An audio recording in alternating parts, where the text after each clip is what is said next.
ഒരുപാട് പേര് നമുക്ക് ഒ പിയിൽ വന്ന് ചോദിക്കുന്ന ഒരു കാര്യമാണ്, പ്രത്യേകിച്ച് യങ് ഏജിൽ ക്യാൻസർ ഡയഗ്നോസ് ചെയ്യുമ്പം അവരുടെ റീപ്രൊഡക്ഷൻ, അതായത് ഭാവിയിൽ കുട്ടികൾ ഉണ്ടാവുന്നതിനെ കുറിച്ചും ട്രീറ്റ്മെൻറ്റ് എടുക്കുമ്പോൾ നമുക്ക് കുട്ടികൾ ഉണ്ടാവാതിരിക്കുമോ, അതൊക്കെ ഒരു ഫാമിലി ആകുമ്പോൾ അവരുടെ ഏറ്റവും വലിയ കൺസേൺ ആണ്. ആൻഡ് ഇപ്പോൾ റീസെൻ്റ്ലി നമുക്ക് യങ് ഏജിൽ ക്യാൻസർ ഡയഗ്നോസ് ചെയ്യുന്നത് കൂടുതലുമാണ്. അതിപ്പം ബ്രസ്റ്റ് ആയിക്കോട്ടെ, ഓവറി ആയിക്കോട്ടെ.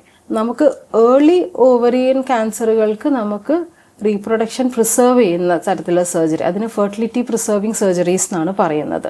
നമുക്ക് ഒരു ഓവറിയിൽ പുറത്തേക്കൊന്നും സ്പ്രെഡ് ഇല്ലാതെ ഏർലി ഡിസീസ് ആണെങ്കിൽ നമുക്ക് ആ അസുഖം ബാധിച്ച ഓവറി മാത്രവും എടുത്താൽ മതിയാവും. ഒരു ഓവറി തന്നെ ധാരാളമാണ് നമ്മളുടെ ചൈൽഡ് ബെയറിങ്, അതായത് കുട്ടികൾ ഉണ്ടാവാനുള്ളതിന് ഒവേറിയൻ ഫംഗ്ഷന് വേണ്ടിയിട്ട് ഒരു ഓവറി തന്നെ മതിയാവും. അത് ഒരു ഓവറി പോയി എന്നതുകൊണ്ട് നമുക്ക് ഒരിക്കലും കുട്ടികൾ ഉണ്ടാവില്ലെന്നോ നമ്മളുടെ അങ്ങനത്തെ ഫങ്ഷൻസ് പോയി എന്നോ ചിന്തിക്കേണ്ട കാര്യമില്ല.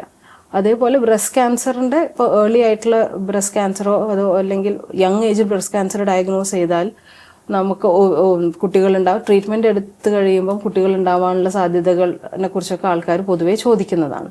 അപ്പോൾ നമുക്ക് ട്രീറ്റ്മെൻറ്റിൻ്റെ സമയത്ത്, അതായത് കീമോതെറാപ്പി പോലത്തെ ട്രീറ്റ്മെൻറ്റുകൾ എടുക്കുന്ന സമയത്ത് നമ്മൾ കുട്ടികൾക്ക് ട്രൈ ചെയ്യുന്നത് പാടില്ല. കാരണം നമ്മുടെ ഈ കീമോയുടെ എഫക്റ്റ് നമ്മുടെ നമ്മുടെ ഓവത്തിനെയും പ്രഗ്നൻ്റ് ആയി കഴിഞ്ഞാലുള്ള ഫീറ്റസിനെയൊക്കെ എഫക്റ്റ് ചെയ്യുന്നതുകൊണ്ട് നമ്മളെപ്പോഴും ആ സമയത്ത് നമ്മൾ പ്രഗ്നൻസി അവോയ്ഡ് ചെയ്യാൻ സജസ്റ്റ് ചെയ്യും. പക്ഷേ അതിനർത്ഥം നമുക്ക് പിന്നെ ഒരിക്കലും കുട്ടികൾ ഉണ്ടാവരുതെന്നല്ല.